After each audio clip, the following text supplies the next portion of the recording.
Hi, I am Moonchildlexi and I am here with you. Today is day 47 on a collective journey through transformation. How we're provoking this transformation is through the usage of short stories. I'm pulling our short stories from Osho's Transformation Tarot. These do use a filter due to the author of Zen Buddhist teachings. However, there are also stories from all over the world and different faiths. I did pre-read the story. I'm glad I did. So before I jump in, it is one a bit longer. And some of the stories in this collection, they are, let's just say, interesting. Definitely thought-provoking. Some kind of heavy, potentially graphic.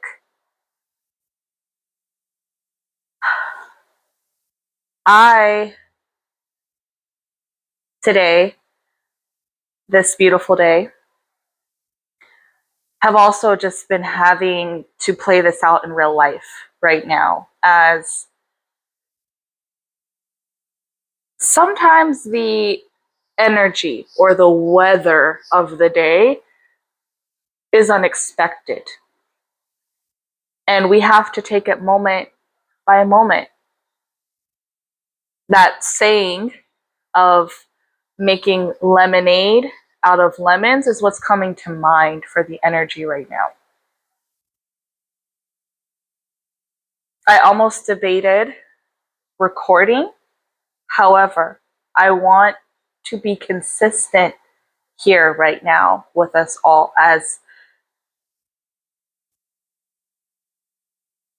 this feels relevant to still be present here despite what you're going through right now, despite the energy or what you have on your plate in this moment.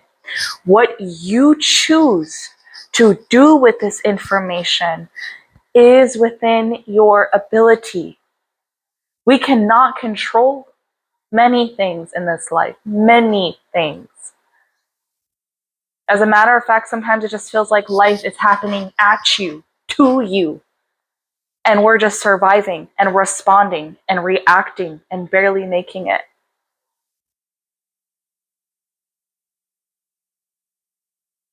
As I'm navigating this day, I'm having to take many pauses to not just ensure my state of well-being, right, is grounded and okay, but those around me, the people that I love, I lead, I care for,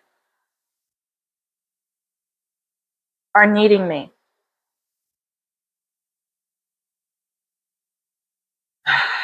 So now as I transition us to this story, let's take a few deep breaths together. And as we're breathing and shaking the day off thus far, I'm going to invite my higher self, the self that is most connected to our Creator. I invite our Creator, Creatrix energy, your higher self, to be present and surround us in a space, a sphere of love, clarity, protection, a place that burns away these lower vibrational concerns so that we are in a position and a space of understanding, solutions, and oneness, wholeness. Thank you. Thank you. Thank you. Breathing in through our nose, hold. Exhale the day thus far. Breathe in through your nose. Exhale out through your mouth. Breathe, inhale through your nose. Hold and exhale out through the mouth. We are here with one another. And the numbers and the card for the day is a number 39. That's 12 when we add it together, which reduces to a 3. So the message here that we have is energy. 3, 9, coming back down to a 3. So we have the 3, 6, 9 energy here. A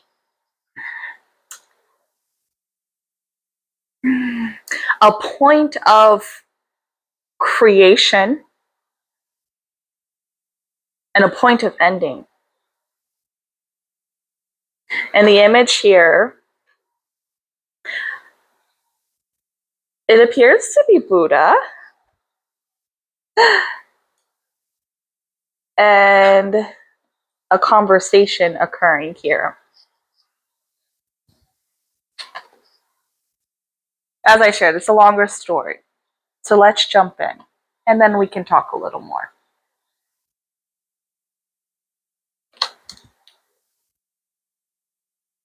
Either you make your energy creative, or it will turn sour and become destructive. Energy is a dangerous thing. If you have it, you have to use it creatively. Otherwise, sooner or later, you will find it has become destructive. So find something, whatsoever you like, to put your energy into. If you want, painting. Or if you want, dancing or singing. Or if you want to play an instrument, whatsoever you want, find a way in which you can become completely lost. If you can be lost playing a guitar, good. In those moments when you are lost, your energy will be released in a creative way. If you cannot be lost in painting and singing and dancing, in playing guitar or a flute, then you will find lower ways of being lost. Anger, rage, aggression. These are the lower ways to be lost. This is the story of the man with a garland of fingers.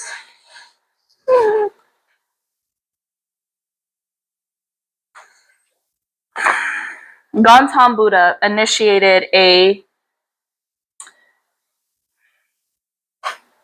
to be creative with words,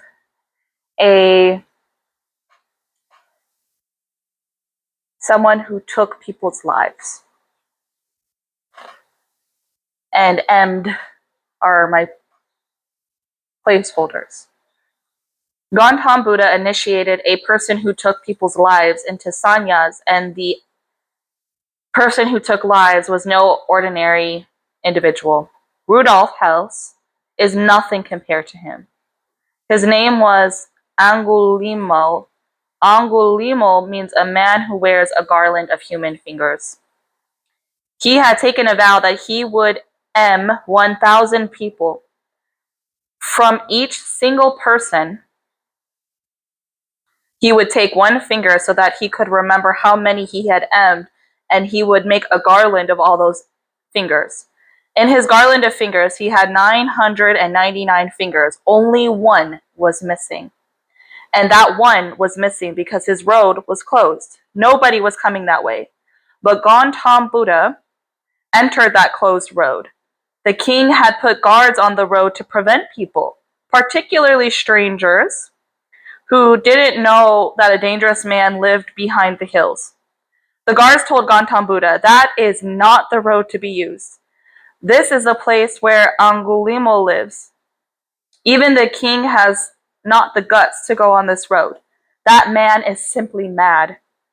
His mother used to go to him. She was the only person who used to go, once in a while, to see him.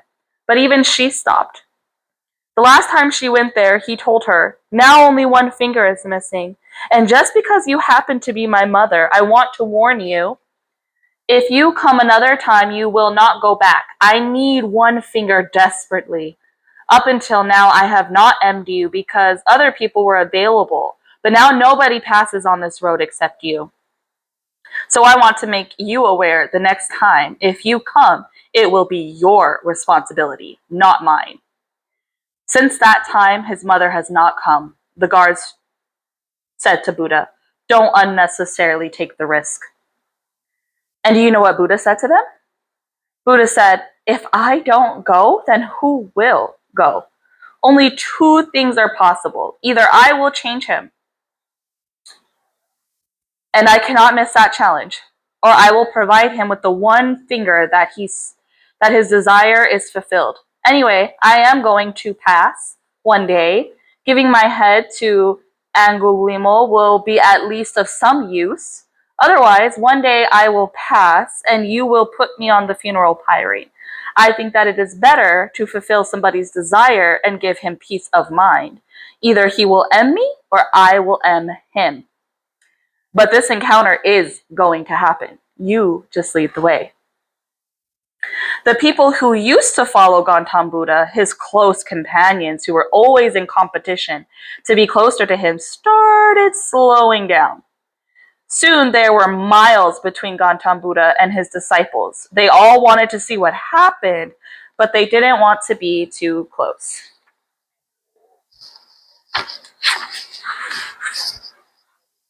Angulimala was sitting on his rock waiting. He could not believe his eyes. A very beautiful man of such immense charisma was coming towards him. Who could this man be? He had never heard of Gautama Buddha. But even this hard heart of Angulimala started feeling a certain softness towards the man. He was looking so beautiful. Coming towards him, it was early morning. A cool breeze, and the sun was rising, and the birds were singing, and the flowers had opened, and Buddha was coming closer and closer. Finally, Angulimala, with his naked sword in his hand, shouted, "Stop!" Gautama Buddha was just a few feet away, and Angulimala said, "Don't take another step, because then the responsibility will not be mine. Perhaps you don't know who I am." Buddha said, "Do you know who you are?" Angulimala said, "That is not the point. Neither is the place nor the time to discuss such things. Your life is in danger." Buddha said, "I think otherwise. Your life is in danger." The man said, "I used to think I was mad. You are really mad. And you go on moving closer? Then don't say that I am an innocent man. You look so innocent and so beautiful that I want you to go back. I will find someone else. I can wait. There's no hurry. If I can manage 999, it is only a question of one more. But don't force me to end you." Buddha came very close, and Angulimala's hands were trembling. The man was so beautiful, so innocent, so childlike. He had already fallen in love. He had emmed so many people. He had never felt this weakness. He had never known what love is. For the first time, he was full of love. So there was a contradiction. The hand was holding the sword to end the person, but his heart was saying, "Put the sword back in the sheath." Buddha said, "I am ready, but why is your hand shaking? You are such a great warrior. Even kings are afraid of you. I am just a poor beggar.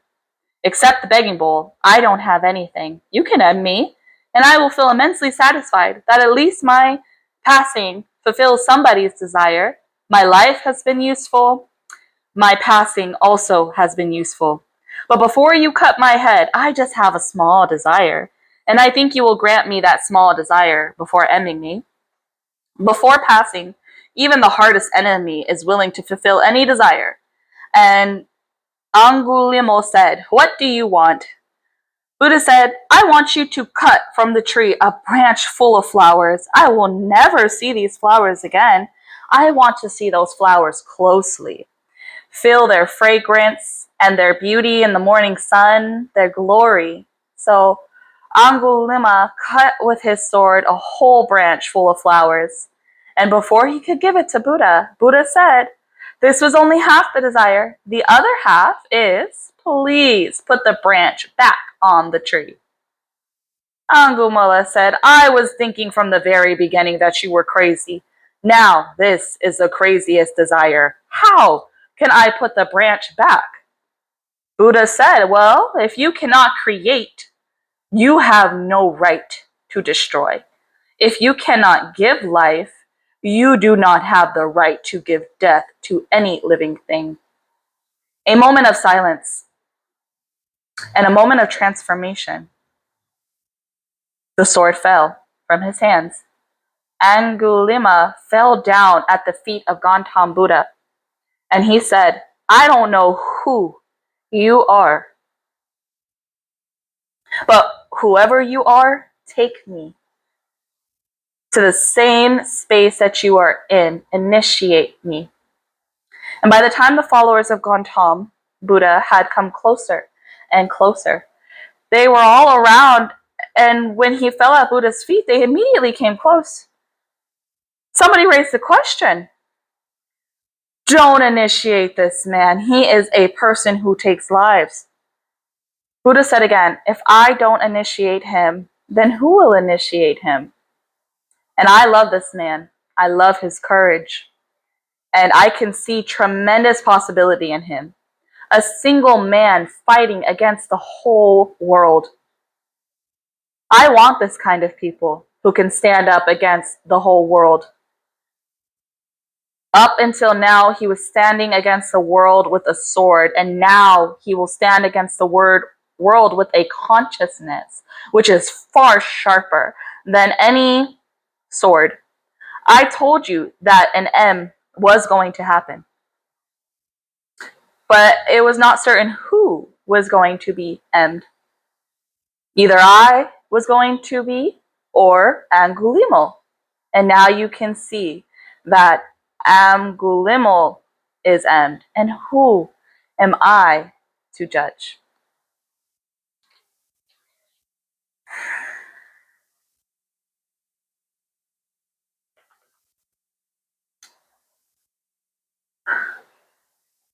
I chose right now, with the mixture of emotions and energy that I was starting to accumulate, lots of frustration, lots of, let's say, lower emotions.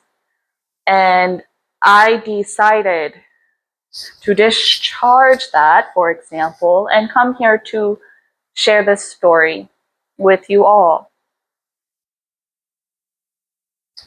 with that intention, like for myself,